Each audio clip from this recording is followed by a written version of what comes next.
we hear the screaming and shouting, and I hear Larry going, "It's Justine. There's a bear in camp." So we pop up in time to see Justine about 50 feet away, hitting a polar bear, 1,100-pound polar bear, with the tent with the seat she's sitting on, hitting it in the face.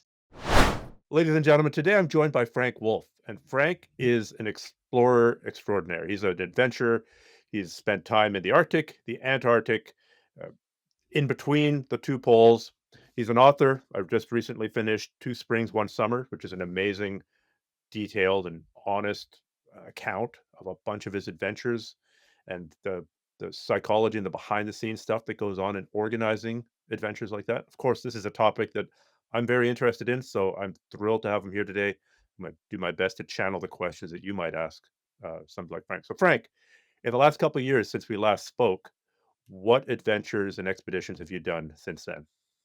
Yeah, I think we spoke in 2021, maybe 2020. I've done. I always try to get in a couple per year. So it's kind of my rhythm and my passion. It's just kind of explore something new every year. So this past year, 2024, I did a 500-kilometer kayak trip around the Darien Gap with a friend. So from the Panama Canal to Colombia to get him around this kind of dangerous roadless area there. Then immediately followed that up with a 325-kilometer backcountry ski journey in the Clyde River area of Baffin Island through the mountains there, and then finished off the summer with a 1,350-kilometer canoe trip from Yellowknife straight north to the Northwest Passage and ended at a town called Kugluktuk. So that was just my past year. The year before that, I did a solo 400-kilometer trip in northern BC coast, and also did a 900-kilometer sea kayak trip around Labrador.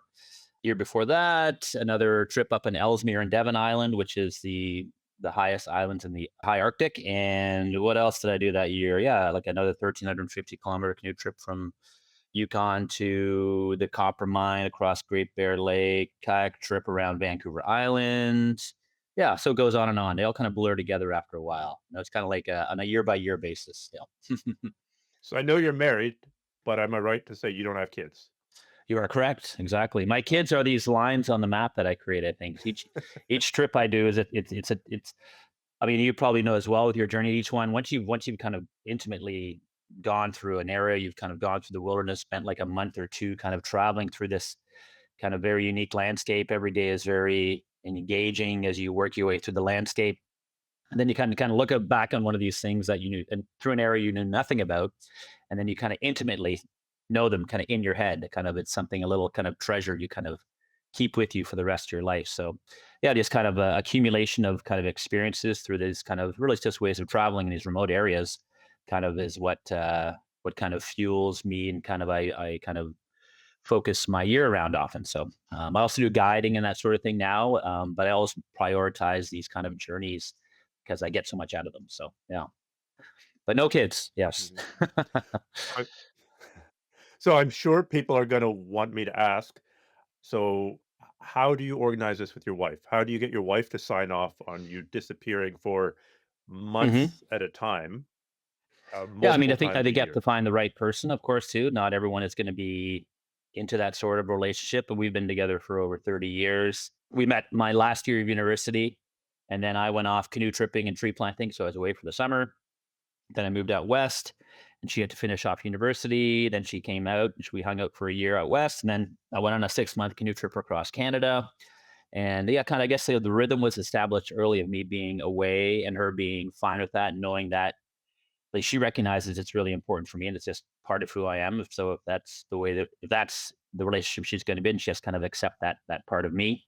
And then when we come together, it's always great. It's like we've kind of disconnected for a while. We kind of reconnect and share what each other has been doing, and then do something really fun and cool on our own together as well, right? So we kind of have this independence within the relationship, but also we come together as well. So I'm still with her like 8 months of the year, but it's just 4 months I'm not, and we're doing something else, my kind of passion work, which is something she's not interested in being part of because often it's quite difficult. It's uncomfortable. It's not her kind of wheelhouse. So and she realizes that, and she has no interest in joining me on these kind of I guess very free times in my life when I'm kind of going and just kind of like a feral, hunted kind of wolf out there on the landscape, right? And that's kind of something that it kind of yeah, it's something that I kind of discover really makes me kind of happy, and I kind of need that as part of my yearly experience. So I guess it is a selection bias because if you'd in your mm. last year of university had been dating somebody who couldn't put up with this, you well, you might have gotten married, but you still wouldn't be married now. Oh, So, yeah, I definitely wouldn't have. Yeah, for sure. It's like it's always been like my deal, and also her. She's never wanted kids. It's never been something that's been a discussion. Neither of us are wired for kids for whatever reason. We're aunts and uncles to a lot of our friends' kids, but it's not something that we've ever wanted for ourselves. So that was kind of something that was part of the deal early on, and yeah, and that's kind of something that otherwise it wouldn't have worked out, obviously. So and also I'm not the kind of person who can be kind of tied with someone who you do all your activities with. It's almost like this, there are people that they work great together. They'll work together and then they'll adventure together and they'll spend, 24 hours a day, 365. Like I just can't do that. I need kind of different experiences with different people or just myself. And I really like the variety. I like the variety in my journeys, and I like the variety in my partners, even that I kind of go out and do these things with along the way. It makes it a very interesting kind of multi-layered experience when you do it that way. So, so if people want to go into depth in some of your northern expeditions, they can go listen to our previous episode together. I think it was late 2020 or early 2021. yeah, I think it was a COVID year. We did like an outdoor Yeah. kind of podcast. Yeah, Is it a good location? I mean, that's it was. Yeah, right on the ocean. not a bad Perfect. Yeah, starting point for a bunch of trips. exactly. The trip that jumped out to me in your resume of the last year or 2 was the trip up Panama and the Darien Gap there. So Yeah. that's that area that's basically closed where really there's only bandits and refugees coming through. At least that's how it's, uh, Yeah. portrayed. Yeah, it's definitely become a focal point in the last couple of years. Like, I mean, Venezuela is probably the worst country in the world to live in right now, and because of that, they have a corrupt government. They have no employment. It's very violent. Of the 500,000 people that went through the Darien Gap, I believe the peak year was 2023. About 60% were Venezuelans and very poor. So they're just kind of walking through the jungle. A lot of them are preyed upon by, bandits. The cartel charges a lot of money for people to get around the gap. When we did the Darien Gap, we basically paddled the Caribbean coast. So basically from the Panama Canal, 500 kilometers to the Gunayala or the San Blas Islands, and then we were exposed to a good, week or so of kind of the open, 1,200 kilometers of fetch from the Caribbean Sea, very big seas to get around and down into Colombia. And the only migrants we mostly saw a lot of Chinese migrants because they can actually afford. I think they pay an average about $10,000 US per head. And we came into this one town called Caledonia along the way, and we just kind of pulled up, and there were a couple of guys just hanging out there. They were interested in our kayaks and let them like paddle in our kayaks a little bit.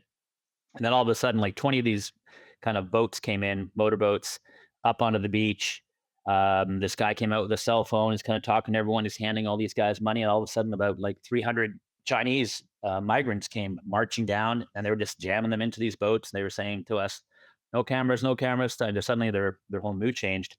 And then all these people were being jammed in these boats. And then basically, what they do from Caledonia, they'll zip them across to the mainland, and there's about a day long trek from there that gets them into Central America on their way up to the States. That kind of unpapered people getting in through Gunayala, which is an indigenous area that is the indigenous people run it themselves. So the Panamanian government doesn't really know what goes on there. So they can use this kind of a loophole in the area to kind of move these people through in this kind of long chain up into the States. But yeah, so in lots of those towns, like dynamically in terms of like who you see in these towns is every single hostel, every single guest house is filled with these Chinese migrants waiting for their boat ride to get in there, kind of thing. So it's kind of and it's a lot of money. It's a lot of easy money for people in that area to make. So it's kind of like push tourism out, and this kind of migration economy has kind of taken over through that whole area. Mhm. So and on that trip as well, like we were going along and we were down deep in the Gulf of Uraba, only about 40 kilometers from finishing the town of Turbo, where the road starts again on the other side of the Darien Gap.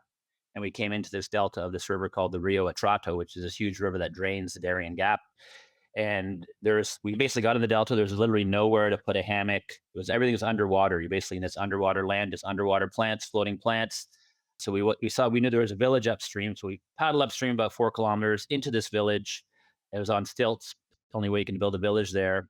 And we basically kind of in broken English, Spanish, thought they had let us stay there. And so I pulled my kayak up there. Everyone's kind of helped me. And then all of a sudden the village headman comes in really angry and basically kicks us out of the village, says, "You can't stay here." And then it's like an hour before dark and it's everything's Oh, underwater. no. And so we're Everything's underwater, and there's only the so Caribbean Ocean yeah. offshore. And then around that we had basically where the Toronto comes and there's several arms spread out over 50 kilometers. And so we basically said, well, all we can do is like paddle across this bay, a 10-kilometer crossing to the next arm and see what's kind of there. Maybe it's going to be better land. We had no choice really. So we paddled out, night paddle at this point, nice and calm. But then about halfway through the crossing, it's pitch black now. This lightning storm kicks in and just kicks the seas into a froth. And we're out there in the dark in our kayaks. And Mark isn't the strongest kayaker either. I kind of like definitely nursed him and shepherded him down the coast. He did very well. He's got good headspace, but just not the experience. And so we're working towards, and there was one distant kind of light in the distance. We thought it was maybe a lighthouse or something, so we could navigate this point for this one point. As we got in, the waves started jacking up 5 feet, 8 feet, breaking over us as we're coming in. And because it's completely pitch black, we didn't know. It could have been like a reef, could have been a mangrove forest, could have been a beach, but we had no idea. And it started really picking up on us. And all of a sudden, this one bright light came out, like a spotlight on us in the middle of this kind of carnage. But I didn't know what we were going into. I thought it's maybe it's a lighthouse and there's a reef and they're warning us. So let's get the hell out of here, Mark. So shockingly, Mark got out and we got out and we are just kind of in the surf, lightning, the storm is building. So we paddled about a kilometer down. It sounded like it was not as rough. So then I had us raft up, just grab onto each other and just let the sea push us in. So kind of wave after wave crashing over us. And luckily we hit a beach. So we hit the beach. We look at our maps, we see this is actually part of the delta and it's going to be underwater when the tide comes up. So I said, "Look, I'll make dinner. You go look for higher ground." Mark had a machete. There's glowing eyes everywhere because of all the caimans and crocodiles in the area. So we walked off with the machete looking for a higher ground. I'm waiting around, got all of our stuff up on logs where it's nice and dry, and then cooked the dinner. But an hour and a half goes by and there's no Mark. So what the heck happened to the guy? Then eventually I see like a dozen lights coming down the beach, towards me. It's like, oh, what's going on here? And then all of a sudden there's like all these military guys, a whole military platoon, Columbian Marines with dogs and M4 machine guns coming into our camp. And Mark's got like this 1,000-yard stare. And he'd basically gone up looking for kind of higher ground and he'd gone to what we thought was lighthouse to tell these guys we're okay. Walks in there and with a machete. At first, he thought, and then you see all these guys with M4 show up in military fatigues. He thought he'd walked into a cartel, kind of like stronghold, and was about to get gunned down. Instead, they took him in. They interrogated him. Said, "What are you doing here?" You realize this entire peninsula is actually belongs to the Colombian military, and he told them, "Well, we're actually camped down the way." He said, "You can't camp here. This is military property." It's not marked like that in the maps, of course. So they all came down, marched up, picked up all our stuff, our kayaks, everything, marched us a kilometer back into the base, put us in a room under guard, So and it's a good then news, we got bad to news decide. situation. You've got Yeah, shelter. yeah, exactly. We got accommodation exactly, and but then Mark was the whole reason that I went down there is that Mark had started cycling from Squamish, and his goal was to climb every the highest peak in every state and country he traveled through. So at this point, he'd gone through California, Mexico, climbed the highest peaks in each of those states and countries, every Central American country, and then he was going to go through South America, finish off in Aconcagua, and climb that as his finale. And now this, if they didn't let us continue, that would break his self-propelled line. He wanted to do it all on his own power, going by bike and climb these peaks, mountaineering, and then in this case paddling. So then at first they said we couldn't continue. They were going to take us back to Turbo and process us. We couldn't come back here because it's a military base. We weren't allowed to be there. And then so we thought that was a decision. The next morning they told us, yeah, you can't come back here. And so Mark was kind of, bummed out about that. But then when the Coast Guard finally came, they basically they thought they were just coming to get a couple of guys. Instead, they see two guys, our kayaks and our mountain of gear, and they said, let's just process them here.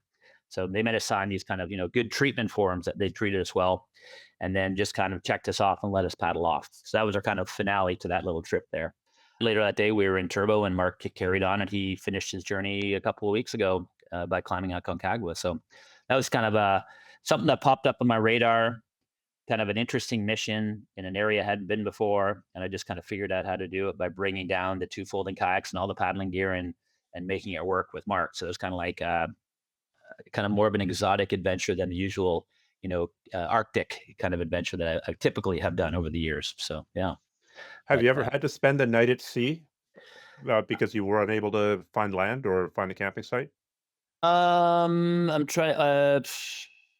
Only like when we rode the Northwest Passage, we often had to be at anchor because we had this ridiculously overbuilt, heavy rowboat, and we couldn't take it onto land. So we'd be at anchor, every night out at sea, basically, on that journey. But on canoe trips and kayak trips, I always usually find a place to tuck in for the night. So yeah, yeah, try not to have to go all night long. We were potentially going to go all night long. That was one of our thoughts as we're out there in those big seas, thinking instead of having a yard sale on shore, which Mark definitely would have yard sailed going into the shore or going into something that was. We just thought we had to get land at that point, and it worked out in our favor. So and you got free accommodation as well. So but, yeah, and All several of for those the guys are best. now following me on Instagram from the Marines, those young, Colombian Marines, and it ended up being kind of good guys, and, I mean, the room they held us in the night, they had a wide open window, and we were mauled all night also by these, cheaters and the no-see-ums, and so we didn't have a place to put our hammocks up, so I eventually figured I strung it up off of the doorknob and the one bunk we had, then Mark just kind of wrapped himself in his liner, so we wouldn't be just continuously mauled by the cheaters all night. But that was the main kind of discomfort in that accommodation. So yeah, So you didn't have any problem with the cartels on that trip, you just had problems with the military. yeah. There, I mean, we saw the guys who were like the running the migrants, making money off them. Like the one guy who was handing like $40 to every one of those drivers. He was on the phone and just kind of running one of these kind of points. But we were two white guys going in the wrong direction. We were irrelevant to their kind of monetary situation. So and they didn't seem too concerned that we would like, I don't know, blab about it or whatever. It was just like, whatever. We were just kind of like a couple of kayakers out there and they didn't really seem to pay us any mind at all. But yeah, it was interesting to kind of be part of that and see how it was it's kind of very just normalized within that structure they have there now. Kind of it's like a economic opportunity, and the cartel's making a lot more off of migrants in that area than they would off of drugs or things like that, for example, right? So Mhm. $10,000 a head is pretty easy, just kind of move people through checkpoints and that's it, right? So and there's thousands and thousands of these people doing. I think 30,000 Chinese migrants went through, so 30,000 times $10,000 a head kind of thing. It's good money, and Mhm. everyone's getting their cut along the way. So, and it kind of drives this kind of economy. And even I remember I was talking to a guy on that trip in Capragana, which is the check-in town once we came around the Cape of Tiburon to into Colombia, and he had a little bed and breakfast on an organic farm, and he was actually hoping that Trump would get into power because right now the migrants, everyone was pushing really hard to get in the states because they thought once Trump got in, it's all going to get shut down. And so they hope that if it shuts down the migration, things will return to normal. The tourists will come back, and things like their business can actually do well and thrive and get going in terms of the tourist economy because the tourist economy had been completely replaced by the migrant economy. So yeah, so that was just one kind of a surprising kind of political kind of view you saw from some of the locals thinking that it'd be better if it went back to how it was before. So, but yeah, for us in terms of danger, it didn't seem to be an issue for us at all. People were super friendly in Gunayala, going through that area, the San Blas Islands. It just got a little bit colder and a little more standoffish once you get into Colombia, and it's a different culture there too. Once you get into the Colombian area, it's all Black Colombians, former like their history, like centuries ago, they're basically all slaves and they basically revolted and now they kind of continue to have this a bit of an insular standoffish kind of nature when it comes to outsiders and stuff like that. So we kind of felt that a little bit. Still nice people, but definitely didn't want anything to do with us or want us to stay there or anything like that. So but that's fair enough. But and it put us into an interesting situation which ended up being a great story, right? Because it ended up okay. Yeah. So yeah. So in your book, Two Springs, One Summer, Hmm. you talk a lot about the interpersonal dynamics on a trip. Yeah. So, how people get along in the city is different how they get along under stress. And in Sure. your Yeah. case, you're choosing to experience a fair amount of stress, whether that's traveling 50, 60, 70 kilometers a day or just being out in the elements. Mhm. So, how much thought do you give to selecting, somebody or a group of people to do a trip with? Yeah, I mean, it depends. In that situation, there's kind of three different scenarios, and it's not always the same. I mean, as I go as I go along, and I do like to journey with people. I like that extra dynamic. It always makes it interesting for be it writing or film or whatever I may be doing along the way. And oftentimes, it's a really good relationship that keeps repeating itself. So, like the first two people, we did the Johnny and Dave.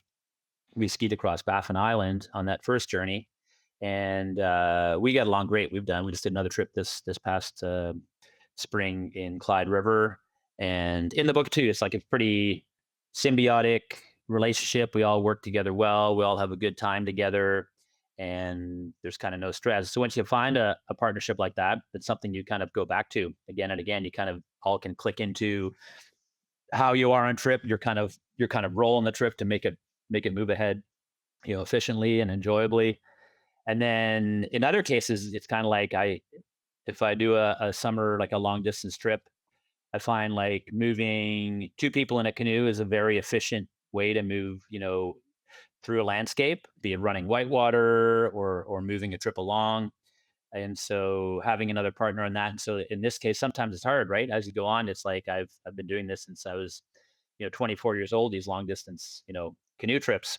And people's lives and they change over time. You end up kind of scrambling a little bit for partners and looking for something. It's almost like more I find I have had good success traveling with people who are like mountaineers, not necessarily canoeists, but they have that kind of comfort with discomfort. And so Ryan, who I did the trip with, I kind of knew as an acquaintance, really nice guy. We got along well. And then, but as you step into a journey like that, then kind of you start to learn things about people you didn't necessarily realize. But yeah, it still worked out well. It was just like he had a lot of different ideas about doing things, but that didn't necessarily work as well as us in a partnership. In terms of like being in lockstep in terms of our vision. So, but we still moved along really efficiently, and then the trip was great. And I think he evolved and I evolved, and we both kind of saw in the end our own perspectives on things as went along, especially after the fact, right? So, and then the last trip was something I had the rare opportunity to actually get paid to do a trip, so I was asked to come along. Was going to get actually paid to do this trip. We're retracing John Ray's journey, where he discovered Franklin's expedition they'd all basically passed away. Franklin expedition was in 1847. John Franklin, his ships, the Erebus and the Terror, they basically were stuck in the ice and disappeared, off the face of the earth in terms of no one knew where they went. And the first person to discover that they'd all perished was this fellow John Ray, who'd gone overland and discovered through the Inuits that, every one of those ships had died. So in retracing that, I was kind of brought on as a person to photograph and to do and write about it and also be part of the trip. And so you're kind of like more a soldier and someone else is a definite boss and you're kind of in a different kind of dynamic that way. So they're all three very different team dynamics in the course of like 10 months. And each one is going to be different, which makes it interesting. And kind of always try to, no matter where you do, kind of fit yourself into the role that works best for the job. And it's always going to be different trip to trip with a different team too. So yeah. And intimate confines, right? 24 hours a day together, moving a trip forward in often difficult conditions. And that's kind of something you have to kind of like find the path of least resistance to move forward, both interpersonally and also, actually physically on the trip. So, Yeah. I guess for me, the fact that my time in the outdoors is somewhat limited, yeah. kids, job, business, podcast, websites, all that Yeah. stuff, Sure. Yeah. Yeah. that it makes the time that I have in the wilderness, that's about as close as I ever get to going to church. That is my church. Yeah. Yeah. For sure. And so to end up there with a partner with whom I don't mesh, that's like Hmm. nails on a chalkboard. I mean, I remember we were doing the Nahani, which is not a super remote trip, but it's still above Sure it 60 is. Yeah. degrees latitude. You're in the Yeah. mountains. It's Yeah. in the Arctic or the subarctic. And I picked up my partner at the airport. I would given him a equipment list, and he gets off the airplane with a little backpack, just to pack the. And do we have to wait for the rest of your stuff? No, no, it's all here, including your sleeping bag. Yep. So now we're heading to the art. Like in the next 5 seconds, like, "Okay, I'm gonna have to provide all the gear here." Yeah, And now we're you cannot squeeze enough stuff into a little 20-liter backpack that's to right. for clothing, rain gear, sleeping bag, uh, toiletries to last you, I think it was a 2-week trip. So the Yeah, next thing you know, we're paddling down the river and it's August and it's snowing. yeah, And, yeah. guess who brought the extra parka for, to keep him is that Yeah, it's a and with Ryan, that was interesting. I mean, he's very accomplished. He'd skied the whole Coast Range, has all the equipment and gear, but it's almost like he didn't respect the fact that, it's a canoe trip in the Arctic on the back river, and from Yellowknife, you're basically on which top, is like, one of the most remote rivers in yeah, Canada, I yeah. should point out. It's like being in a mountaintop the entire time, right? You're basically in this kind of tundra environment. You're, 1,000 kilometers from anywhere, and you get, big, cold, wet systems coming off, snowing systems coming off the north, and have to be prepared for that. And he kind of realized that a week into the trip when he had this tattered jacket and without a hood. He had no like even thermal gear. I mean, he toughed it out and everything, but it's like, I basically gave him, like you said, that kind of gear list beforehand. And I said, I've got duplicate of everything. If you need anything, I can bring it for you. He said, "No, I'm good. I'm all covered." And I thought, okay, well, this guy's skied the Coast Range. He's got it all. And I said, well, why didn't you bring your gore gear and all that stuff you used to ski the Coast Range? So I didn't want to wreck it on this trip. And I said, well, this is exactly the kind of place you should have that sort of thing. So Well, it does put yeah, your traveling partner at risk because they might end up doing stupid things yeah, to try and protect your ass, yeah, and if exactly. Yeah, one of the 2 of you goes into hypothermia, that affects both people. You're not gonna go, "Oh, dude, you're in hypothermia yeah, now. I'm just gonna leave you at yeah. the side of the Good river." luck, yeah. Yeah.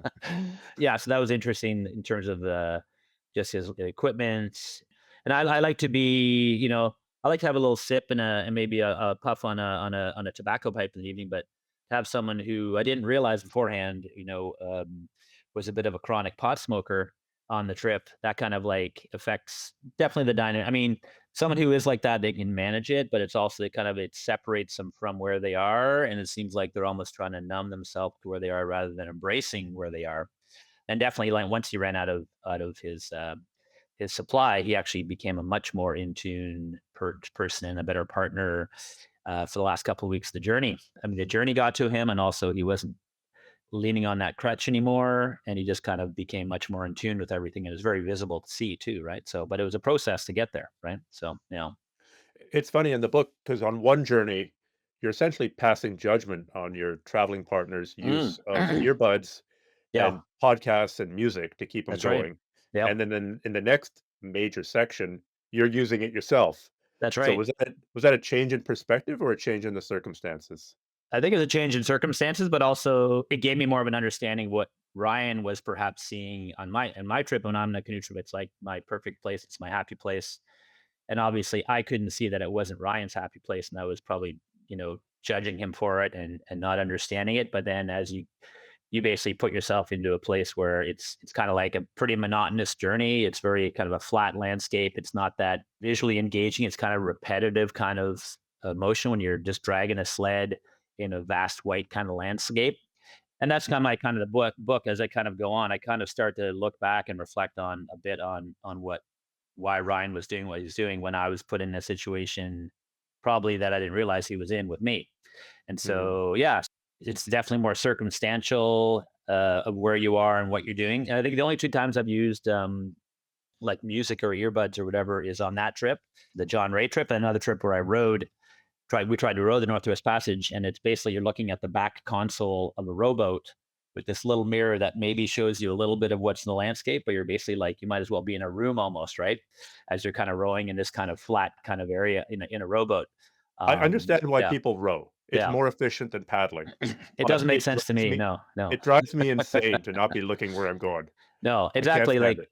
and that's another one where I was kinda brought on to be the filmmaker of it, and I wasn't in charge of that journey, but I thought, "Oh, it'll be interesting," and it was definitely interesting, but it's almost like it's like rowing. I find it's like, I'd rather look where I'm going than where I've been. You're always looking into the past rather than in the present or the future, because it's almost yeah, and just always cranking your neck and seeing where you're going, and even efficiency-wise, I don't think it would be definitely it's not gonna be as good if you're doing surf landings and this sort of thing, and like in that trip, had I planned that Northwest Passage trip, I definitely would have done it by kayak. But the other three people on the journey were not kayakers, so I just kind of said, "Oh, I'll hop in as a, I guess, as a rower this time."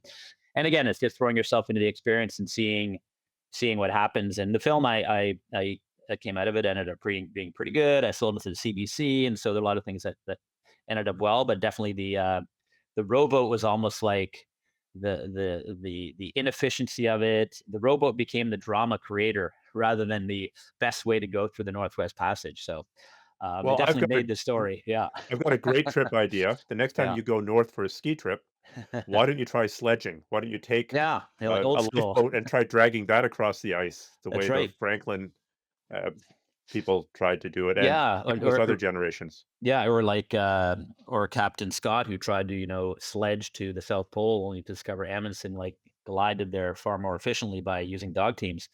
So yeah, it's kind of like the old school British way of doing things, like maximum punishment per step. I think is what they're looking for there.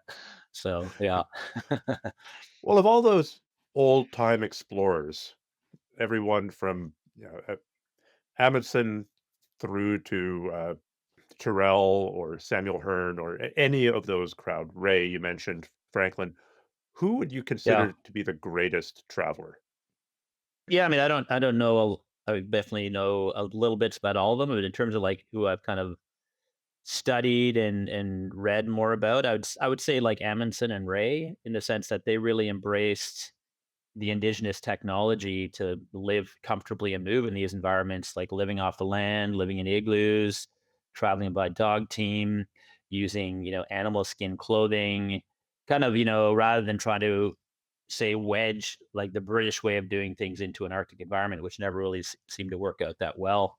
So I think kind of the efficiency and practicality of Amundsen and Ray, I would say I would appreciate them probably the most, just into the way they approach things and the way they kind of succeeded in doing things. So yeah. So we're kinda taking pot shots at the British way of doing things, but could you be a bit more explicit here? Could you give us an example of the British way of doing things versus the indigenous way of doing things when traveling across this landscape? Yeah, I mean, I think there's several examples in terms of like you can look at Captain Scott, who in the race to the South Pole, they basically they brought like motor sledges and horses and just man hauling were their three ways of trying to get to the pole rather than and also like even the clothing they use were all kind of wool and this sort of thing, not using like animal skin. So they're kind of like they're all from a military background as well. So the British basically approached things in a military way, and in many ways they were the greatest, most successful military of all times in terms of the way they kind of conquered much of the planet.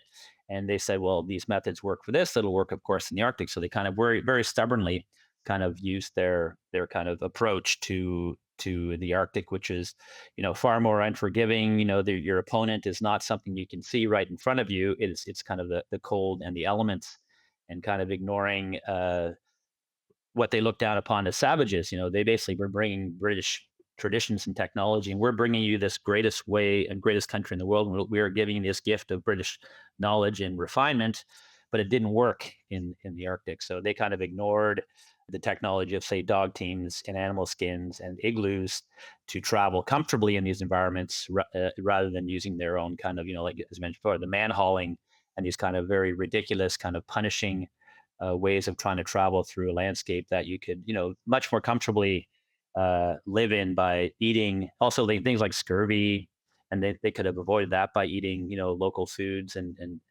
seal and eating the blubber and this sort of thing, which contained all those vitamins that you kind of needed to survive. So yeah, so Scott died and several of his men did. Franklin, 128 people died on those two ships that were trapped in the ice, and they were had ample opportunity and visits by indigenous people to kind of be helped and survive with them and ask for their help, but they refused to do it. So just kind of being stubbornly hanging on to their, I guess, hubris and way of doing things. And this is the glorious way of doing things. They ended up all perishing because of it. So even Shackleton, who's considered the most successful explorer ever, he never even got close to his goal of actually getting to the South Pole. He basically got stuck in the ice for 2 years, and he was one of the rare examples of someone who actually no one died. So he actually got his entire team after almost 2 years off out of the ice on the edge of the Antarctic. peninsula and back to civilization. But in terms of the actual goal, he never even sniffed, the actual mainland of Antarctica, which he wanted to cross. So his success was not actually have everyone die like all the other journeys had, right? So even the most successful trip was actually a failure in terms of the goals of the trip, but he actually succeeded in bringing people back alive. So, but the British love, even to this day, they still always make excuses for Scott over Amundsen, but they just love a failure, someone who dies nobly in a horrible kind of way, and then they become heroes, right? I think if Scott had successfully done it smoothly, he would not have even been glorified to anywhere the extent he was, having died a noble death out there trying to get to the South Pole. So they do love, like, they're tragic heroes, I would say, for sure. Yeah, Well, when you're talking about Shackleton there and his claim to fame being that nobody died, yeah, which is incredible when you read the story, yeah, yeah. It's an incredible story for sure. Yeah, but only if imagine if your job review at your place of work was like, "Okay, you've been running accounting for 3 years and number of people who've died on your watch, 0. Okay, you get promoted." perfect. Yeah. Yeah, Have that have you actually done the taxes or everything you needed for it? No, it's fine though, but no one died. Exactly. Yeah. nobody died. So, we were talking about the interpersonal dynamics. Without mentioning names on your trips, can you have there been times where if you could have called in a magic helicopter to come and pick up your trip companion and carry on alone, would you have done that? I don't think so. You just find a way to make it work no matter what the situation is. And it's always like, I've never had a partner who didn't want to put in the work every day. Maybe on occasion there's a chink in the armor, but generally they've always been good at, I think once you get people into a situation when they realize the only way out is to get to the end, then they always kind of are willing to put in the work and the trip. So basically my main attitude is, as long as the journey is moving forward, that's the main thing. And then you kind of try to get any kind of petty interpersonal differences and stuff like that. You kind of put it in the background. You'll think about it here and there, but overall, as long as the trip is moving ahead and you're in service to this journey and your partner's moving along with you, pretty well, then that's good enough. And you got to realize, once you're in it, there is no option to get someone else there, right? So you're basically committed to this person, and you try to make it work as best as you can. So you're kind of it's like any job, right? You don't necessarily want to work with the people that you work with on a day-to-day basis. I'm sure in the fire department or whatever, right? It's kind of like there's always going to be some interpersonal stuff, but you kind of just try to make it work as best as you can, because that is the card you've been dealt. And then just kind of make the best of it no matter what it is. And most of the time, like, 95% of the time, my partnerships have been great, especially, and as you learn over the years in terms of who you bring along. Like the stories I read about are from 2018, 2019. I've changed quite a bit since then. I wrote that book from the perspective of who I was at the time and looking at the journals. I wasn't trying to color that experience with the person I am now. I tried to bring people intimately into my head and into that experience of three big journeys in 10 months in 2018, 19. But, by and large, most of my partnerships have been excellent and have been really rich. And we have kind of a bond we'll share forever with these people that have done these journeys with. And it's a very good bond. It's a kind of something, it's a good touch point in our lives. So, but there's always the exceptions to the rule. You do enough of these things, it's always going to be a few little bumps along the way. So since 1995, I've done, big journeys practically every year, multiple times. And then, yeah, in that big bag apple, sometimes there's a rotten one, but mostly they're pretty good. I guess it's also a difference between doing a journey with somebody who's kinda knows what they're signing up for Yeah. versus, guiding. So I think guiding is a very different dynamic from Oh, for sure. traveling Yeah, together. absolutely. Yeah. What you've not to that I'm aware of, written about the difference between guiding and traveling. What Yeah. I stands never out? when I do my trips, I always consider the person just an equal partner in my journey. Mhm. So it's never like I'm guiding them along the way. I've started guiding the last few years, but it's definitely much more in a luxury kind of sense, I would say. So like How do you mean?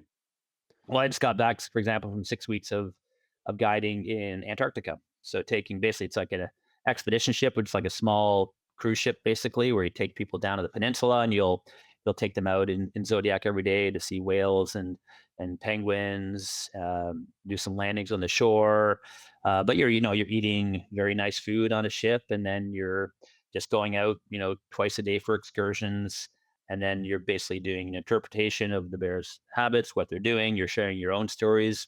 Like I basically share my stories from being out in the land and seeing polar bears in more intimate terms with people there. But it definitely it's all three square a day, soft bed at night kind of thing, sort of guiding. I haven't done the guiding. I wouldn't want to do the kind of guiding where I'm I would never want to do canoe guiding or kayak guiding because in those contexts I like to do that where I'm completely free and doing a journey. I wouldn't want to turn my passion. A lot of people think, "Oh, I love kayaking. I'm gonna start my own kayaking business." But then you can get burnt out because then your entire love of kayaking is basically driven towards basically a lowest common denominator, probably slower moving, not necessarily challenging trips. You're enjoying nature with people, but it's also you're working for them the entire time. You're not getting out of that the pure experience you would be if you're out there on a journey on your own. So I think you're giving up a lot of the joy of things you love once you get into a guiding in that sense. So which I would never do. So Mhm. because of that. So Yeah, I've done some guiding for a couple yeah, of summers, years ago, and I enjoyed it. It was yeah, better than working at the Wonder Bread factory, which I did the year sure. prior to that. Oh wow, there you go. I It was a very different experience from being out there either hmm alone or with somebody else. There's being alone, then there's traveling with a bunch of peers, and then there's guiding. And guiding, you're hmm basically just a glorified babysitter and cook in the woods. Right. Yeah, yeah, exactly. Yeah. So that's kind of like that would kind of I think doing that, and I did like the only guiding I've done in that sense is I used to do my summer job between in university was at a kids camp taking kids out canoe tripping. And Mhm. that was a bit Right. different. Like in the 90s, you could do what you wanted. It wasn't like there was any kind of you basically just you would plan your own route and drag these kids along with you on usually a pretty hard trip. You could squeeze into like a week, and the kids would just have to rise to the occasion. Otherwise, you'd give them less food, you'd give them the least amount of food. There was like very kind of almost like there'd be consequences for them not pulling their own weight, which you probably couldn't get away with these days. So that was kind of a fun job in that context because you weren't really coddling them at all. You're just kind of dragging them along on your own journey. But that's about the only I think once you're doing that with adults and they're paying a lot of money, there's a different expectation around that for sure. So, I know you've done some traveling alone. What's the big difference traveling alone versus traveling in with a peer or a group of peers for you? so I did like a 400-kilometer, like 14-day journey from Prince Rupert, which is the northern edge of the BC coast, and I sea kayaked around the outer islands and eventually like Banks Island, Campania, and Price, and worked my way back to Bella Bella. I just wanted it to be very simple, so I just brought like a folding kayak. I basically threw it on a plane in Vancouver, flew to Prince Rupert, did a little shopping there, put the kayak together, and just started paddling, to the outer islands and then south. And I did love you know, there there is definitely an absolute freedom of decision making. You can paddle for as long as you want at any time. You can stop wherever you want to stop.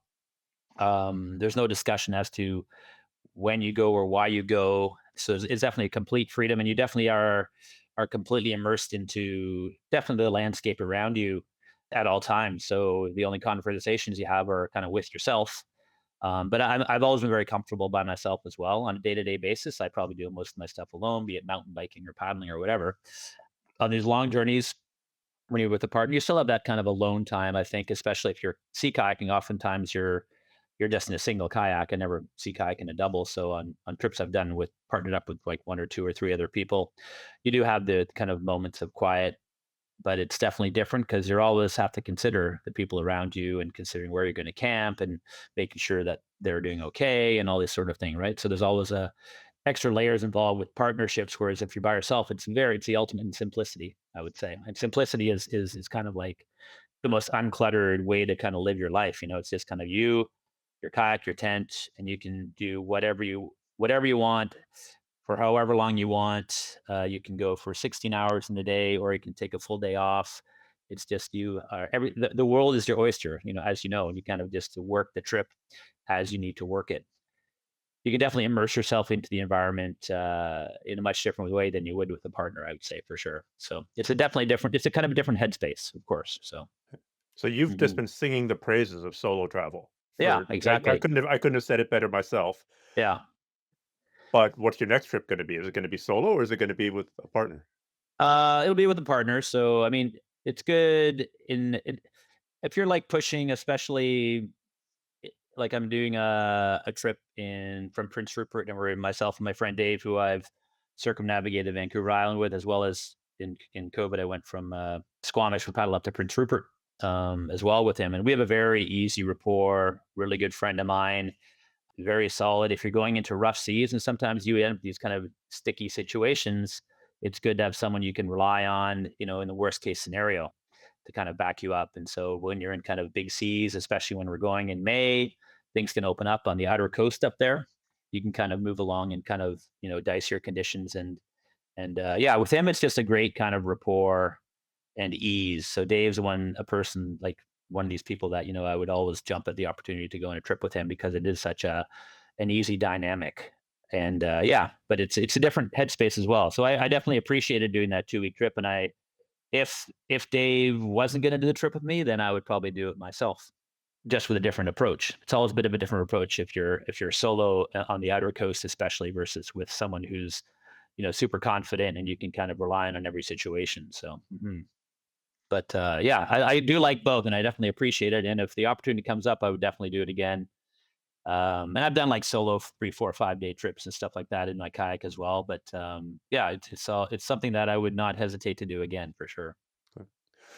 I'm gonna do a hard pivot here to ask a question that everyone probably wants me to ask, and that's about bears. But as opposed to just a generic question about bears, what are your procedures at camp and kind of the levels of bear protection that you take for black, brown slash grizzly and polar bears? Because those are three different species. And how do Hmm. you organize?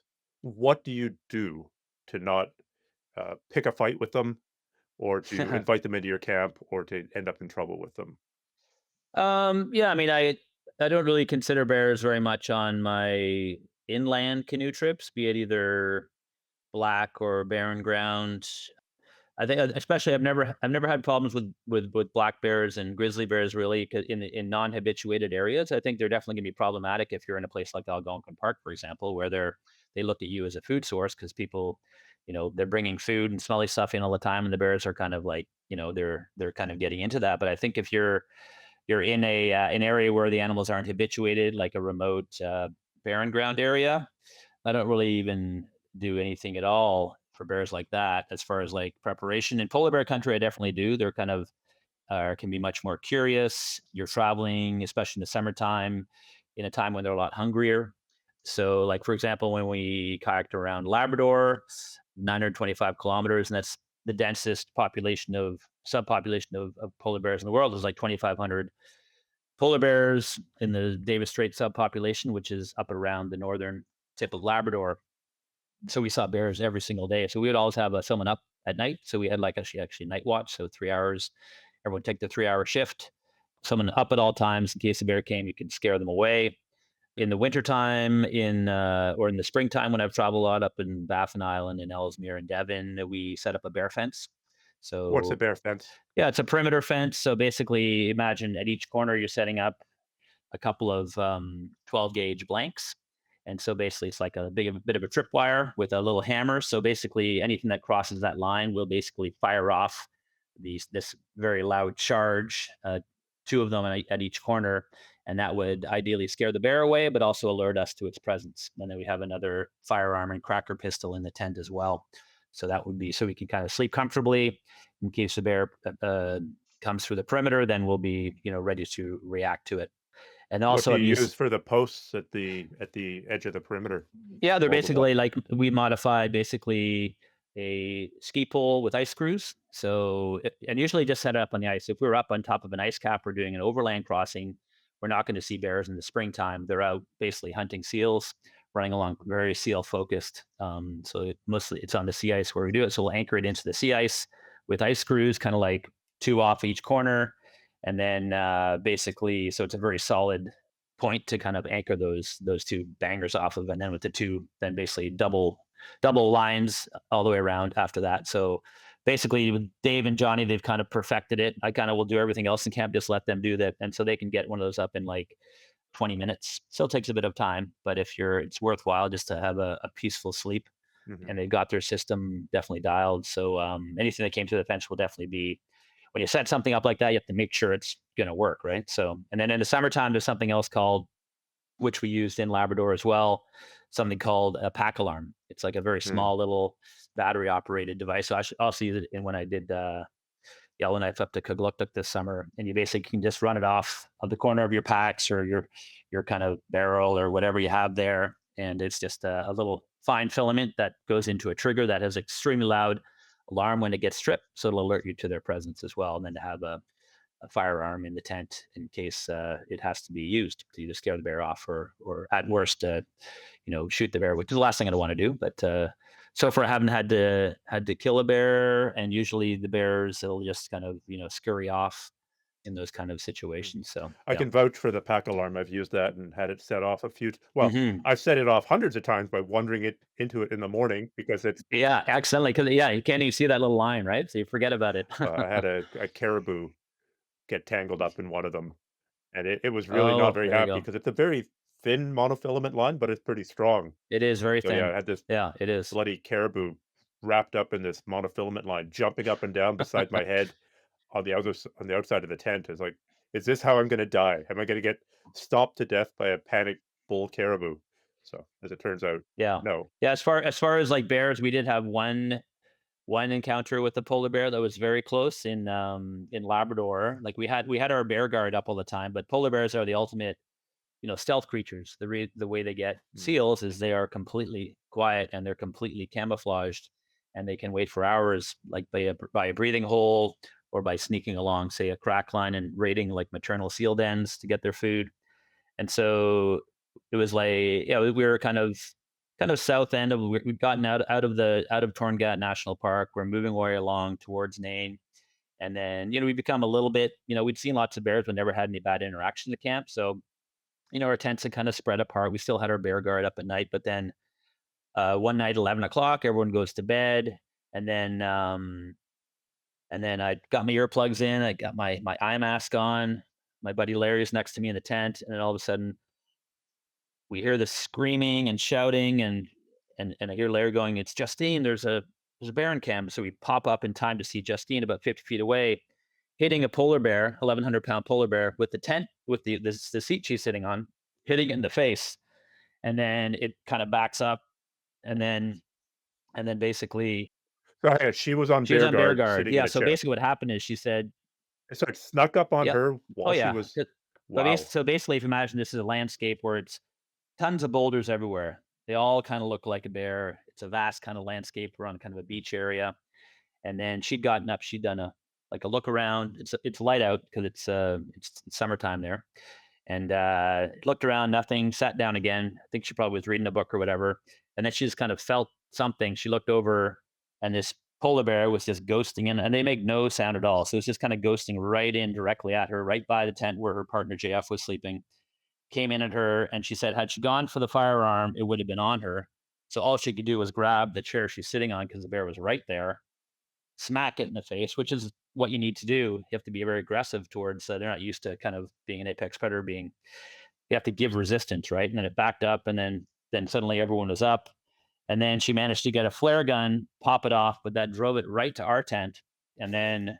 I just literally standing out there, with underwear. So like I saw this, and a split second later, the bear is like right in front of us, like 30 feet away. And Larry has a shotgun, but he's right behind me. So I have to get behind the shotgun. I don't want a slug in the back. So I hopped behind Larry in that retreat movement. The bear just kind of rushed us. And I was just there for one split second, seeing this huge bear just kind of they don't growl, they don't make a sound. It's like it's floating towards you. It's almost like beautiful and horrifying at the same time. And then Larry, 27 years RCMP officer, just goes into autopilot mode. He's in the shooter position. He does one quick shot over the top of the bear's head. Next one was going in the chest. I mean, it would have fallen at our feet had he had shot the bear, but luckily shot it over the bear's head. It literally skidded to a stop in front of us, and then turned around and ran off. And then JF was dropping bear bangers on it, dropping it, but it very slowly, reluctantly, kind of wandered off and kept on peering at us for a while. And so that was kind of, it just showed you how quiet they are and how smart they are and how they're just masters of stealth. So even like Justine taking a look around, she probably just glanced and it was completely still, looked like one of the rocks that were everywhere else and just kept on coming in and just and was very persistent. So kind of very persistent. And so that was kind of a very close call on that. Another time we had on that same trip was in the water, a polar bear. We saw them every day. And so you see when you get excited, you get close, get some pictures and video, and they might come in the water, but they'll usually just swim away. But this one bear saw myself and Justine and turned towards us. And they basically have three ways of getting seals. One is they'll wait by a breathing hole for hours. Another one is they'll walk along these fracture lines off in the intertidal zone where the ringed seals have their dens underneath the ice, and they'll break in and like grab the pup and maybe the mother as well. And the other way is to basically do this aquatic stalking where there's like a lead, and often seals will rest on the edge of ice, and they'll kind of go underwater. They'll drop their head, sneak in, then dive down and pop up on the edge and then grab the seal. And so this one bear turned towards us, and we're just kind of sitting there. Then it kind of head was up, and then it went head down, ears back, eyes only, coming towards us. And then it dove like 30 feet from our boats towards us. So I knew it was going to pop up on our kayak. So we said, "Time to go." Last shot I have is me filming it. Just the corner of the bear's head as its eyes were just under the water. Put it away, and we just quickly like just darted because they can swim almost as fast as a kayak. So as long as they have a head start, you're going to get away from it. But we quickly then darted away from that bear. So kind of two kind of aggressive bears we had on that journey on that kind of whole Labrador coast where it's just kind of crawling with bears there. So, but yeah, so polar bears are very quiet, very stealthy, and very crafty, and they're different. Some will run away and be scared, but some are much more either the often it's the apex males that have never been challenged. They're huge and they'll just go for anything, or often the young teenagers, like the young ones that don't really know better, and they'll kind of come in and take a shot at something in the time when they're kind of roaming around and don't have as much food as they do in the wintertime. So yeah, so the Yeah. polar bears can be definitely scary. Yeah, Well, that's an incredible story. I using a chair to defend yourself against a bear that's probably exactly. 7 times larger than you are, and, Yeah, exactly. So paws the that was size of dinner plates. yeah, oh, exactly. Yeah, they're huge. Like it's amazing the size. Yeah, just the size of it when you're up close to that and it's that close to you and it's coming in fast. But it's also amazing how quiet they are. It's like people imagine like I've seen videos of like polar bears sparring, but polar bears I've seen them sparring lots and oftentimes they'll spar like young males will just looks like they're fighting, but they're just sparring in the fall, getting ready to go out and hunt seals for the winter. It's like when Mhm. they're just trying to sharpen their skills, but you can be 30 feet from them and they're sparring and smacking each other, but it's like they're just silent sparring. Even when they're battling, they don't growl, and they have a little huff of breath sometimes, but they don't make any sound. And so I've seen these videos of people showing polar bear sparring. They always add this growling. Oh, There's no growling. It doesn't exist. They're adding the growling. They're adding this kind of like, and where grizzlies are much more like, they're growly. They'll make more noise. They're more expressive that way. With polar bears, they're just so conditioned for silence that they don't in any situation make these kind of like, guttural noises that you would expect like a bear to make in that situation. So, mhm. well, Frank, I can't think of a better high point to end the podcast on than close calls with polar bears, otherwise known as dining room tables with teeth and, an all-meat diet, specializing in eating things that are roughly the size of a human person.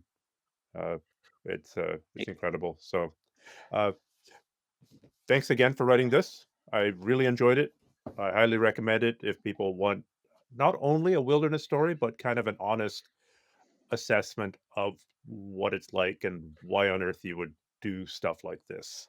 It, Yeah, and that book is more or less it's like I try to bring people like very intimately and unfiltered into the experience of the journey and also kind of the life in between and how, it's not just like everything looks amazing when you look at say stuff you do that I do from the outside. It's almost like, looking at Instagram. Everything is yeah, amazing on Instagram. But then if you bring people into the reality of it, there's highs and lows in whatever kind of path you choose, including this kind of adventures and stuff like that. mhm. So Well, the highs so far anyhow have been worth it. of course, It's always worth are. And it's worth days of suffering to yeah, catch one that's caribou what migration. It's one thing about these like journeys, these things, it's almost like, once you take the first step to do it and then you actually carry the journey forward, whether you succeed or not, I've never ever regretted doing one because it's always such unique a unique experience that's outside the kind of the normal kind of day-to-day kind of realm or rhythm of living in civilization. So it's always like it's always worthwhile no matter what ends up happening. So mhm. Fantastic. Good luck with your travels. Thank you. Have a great day.